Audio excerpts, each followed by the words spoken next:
There are certain things, Rabotai, that are black and white.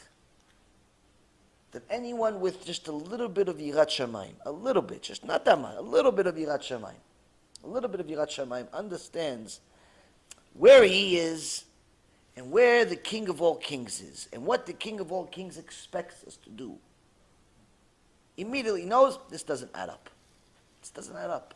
It's a meshuga. It doesn't make a long beard, short beard, no beard, yes beard. It doesn't make a. You're a meshuga. Why are you bringing this meshuga to your house? Why are you bringing this meshuga to your bet knesset? Why are you bringing this meshuga into your mind? Why are you listening to this shiurim?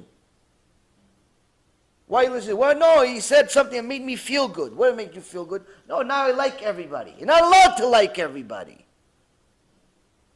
If he's an enemy of HaShem, you're not allowed to like him. What's the proof? Your own prayer, Tfilat Shmona Esrei, you pray for him to die. How do you pray for somebody to die and like him at the same time? What are you, demented? Maybe you're the Meshuga too. Avodat HaShem is not easy, Rabotai. It's not supposed to be. It's not supposed to be easy. If you're looking for easy, you're looking for the wrong religion. Christianity is easy. You don't have to do anything. Catholicism is easy. You don't have to do anything. All of the falsehood in the world is easy. That's why they convert people in 2 seconds. Oh, you want to be Christians? Yeah, come, we'll throw some water on you, eat a cracker that from 1937, and go, you're good, you're Christian. I don't have to know anything, I don't have to do anything. No, you're good. You're good, just believe. What? Some idiot died 2,000 years ago. You're good. I don't really believe. It's okay, you'll believe over time. Just take the cracker. Eat the cracker, la briut. Here, go, enjoy. Here's some water, go jump in the pool. Makes you... Why are you bringing Meshugaim to your mind, to your life, to your neighborhood? Why? Why are you bringing all these Meshugaim? Why? Rabotai, Avodat Hashem is not easy. The sages explained to us, why did Hashem make Am Yisrael go to Egypt, become slaves? Originally it was supposed to be 400 years, it ended up being 210 years, regardless. Difficult. Why send them? They haven't sinned yet. What did they do? What did they do? They haven't done anything yet. Why is that? It can't be kaparat avonot. Can't say, oh no, they made sins, so we sent them to Egypt. No, they didn't make any sins yet.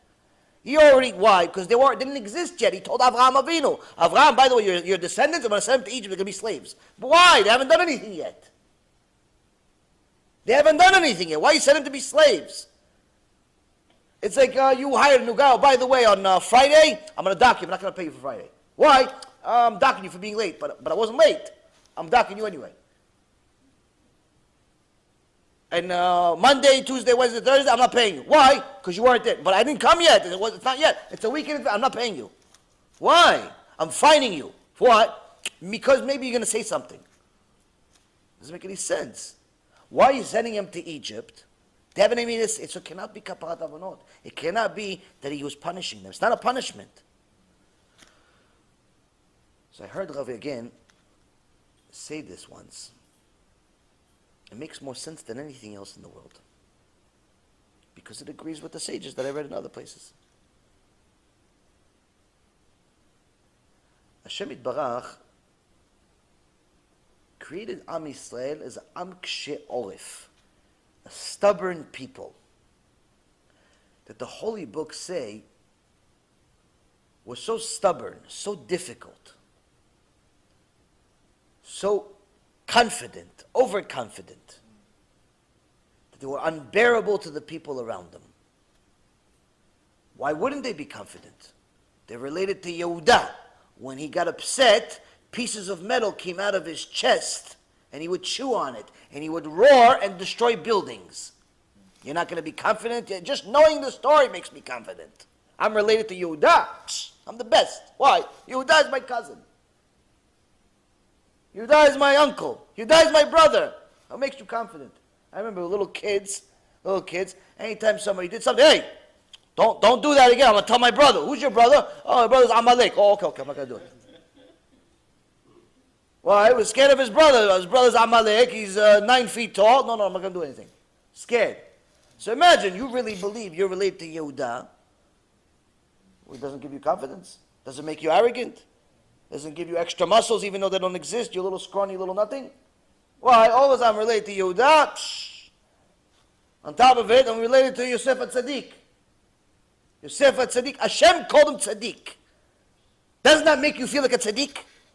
Makes me feel like a Tzadik, just knowing that I'm related to you, to Yosef HaTzadik. Why? Everybody tells you, listen, I don't keep anything. But my grandfather was a rabbi. My grandfather was a rabbi. My great-grandfather was a rabbi. You know how many books he wrote? Good, he's in Gan Eden. You in Gehenom though. What's the problem? What makes you think that? But the Yetzer Hara convinces us that the fact that we're related to these tzaddikim, these kedoshim, these heroes, makes us better. So you know I'm related to Avraham, Yitzchak, and Yaakov. I'm related to all of them. Doesn't give you confidence? So Am Yisrael was created as an Am Kshe Oref, a stubborn, strong people. Made it unbearable. But a nation like that can become extremely holy like their forefathers. That same power gave Avraham the koach, the strength to jump into a fire without knowing whether Hashem is going to save him or not. Why? Just not to go against him. Yeah, but maybe you should just save your life, pretend like you worship their false god for 5 minutes, and then go back to worshiping God. No, not even for 5 seconds. It's worth to die than to go against Hashem for 5 seconds. Yeah, but nobody else believes it. You're the only one. You have no proof. You have no sources. There's no Torah in science. There's no Mesdat Yesharim. There's no proofs of what you're saying. You have no proofs. The whole world is idol worshippers. You're willing to sacrifice your life? Yes. Yitzchak wouldn't have done what he did and tell us, Abba, make sure you tie me really good so I don't run away from you, because last minute I may get weak.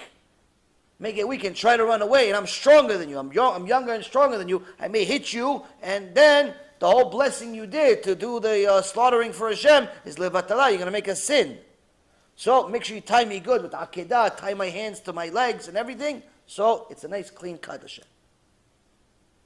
You're not excited about getting slaughtered without being strong and confident in your connection of Hashem.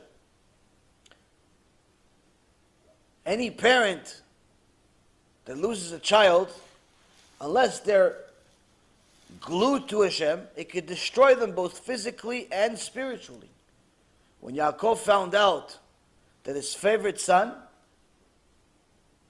is gone, and all he has to show is that he has a piece of his clothing that he gave him as a gift with blood on it, and he cannot get over the sorrow, this could have easily destroyed him in every aspect, including spiritually. But it didn't. He still stayed in Eved Hashem.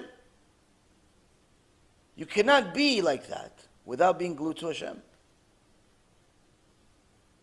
But if there's no Torah, if there's no gluedness to Hashem, there's no divekut to Hashem, you become a danger to yourself and society. And that's why the biggest enemies of Israel is Israel. Historically speaking, we have been our own biggest enemies. We shouldn't be scared of the Arab terrorists. We shouldn't be scared of the Christians, the ones that are really Christians and not Jews pretending to be Christians. We should be scared of ourselves. This is why, Rabotai Karim, Hashem sent us to Mitzrayim. Before we sinned, he said, first and foremost, the Sfarim HaKadoshim, the holy books say, you have to soften them. Soften this abundance of confidence. Show you who really runs the world. Why? To get you used to your real job in this world. Your real purpose in this world.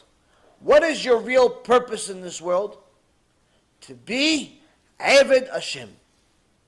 To be the servant of Hashem. Like Moshe Rabbeinu.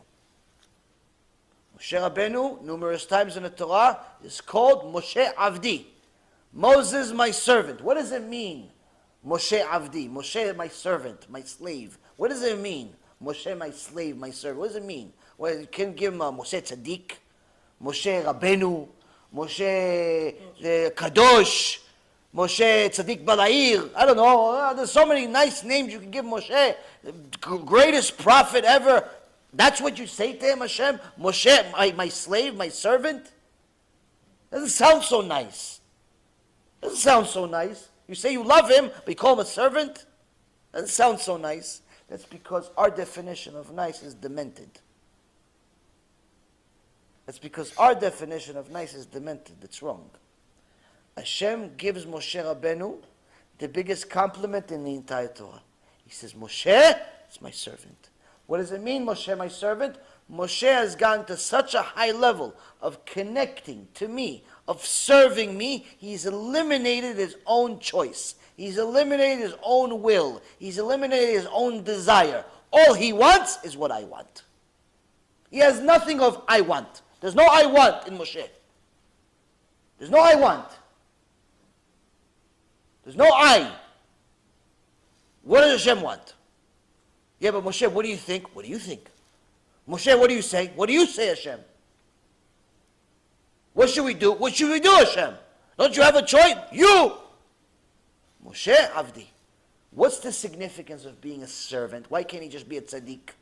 Why can't he be really righteous? Why? Because a servant, Rabotai, if you have a servant, le'avdil, you have a servant, you're a rich person, you have a servant in your house, one of these live-in slaves, maids, whatever you want to call them. And they live in your house, you pay the money, they send, they send it to their country if they come from a different country, or usually they're foreigners. No disrespect, it's just a job that most Americans are too arrogant to take. But the point is, they live in your house, you give them a room, and they clean, and they cook, and they do all these wonderful things, and you pay them. Now if the Baal Habayit, the owner of the house, wakes up at 3 o'clock in the morning, and he feels like having coffee, with a little bit of some stuff on top of it, a little ice cream on top maybe a little nice little cake, fresh made, and maybe some grapes too. Wash them really nice, make sure all of the bacteria they put on it to make it look like it's fresh from the store. And maybe a few slices of apple, maybe some ananas, some pineapple. He wants. It looks good. Sounds good, sir. He wants it at 3:15 in the morning. Now he says to the servant, the slave, the maidservant, whatever you want to call it, hey, make me all this stuff. Here's the menu. I want all this stuff. And she says, I'm tired. You're tired? I'll give you something else that rhymes with tired. You're fired. You're tired? You're fired. Why? You're not a real servant. A servant does not say, I'm tired. A servant does not say, it's hard. A servant says, yes, sir. Of course. Thank you for giving me the opportunity to serve you. This is our mission in life as Jews, Rabotai Ayekarim. If you're looking for your purpose, this is your purpose in a few minutes. Moshe achieved that purpose. We are supposed to achieve that purpose. At the very least, strive for it. Our whole life, however long it is. And this is the reason why Hashem sent us to Mitzrayim. Why? Go there and learn what it means to be a servant. What it means to be a slave. Why? Because if you're not a slave to Hashem, you're a slave to the Goyim. You're a slave to problems. You're a slave to everything else but Hashem. Either way, you're a slave. Either way, you're a slave. Only the one that's a good one for Hashem, you get paid at the end. You get paid for eternity.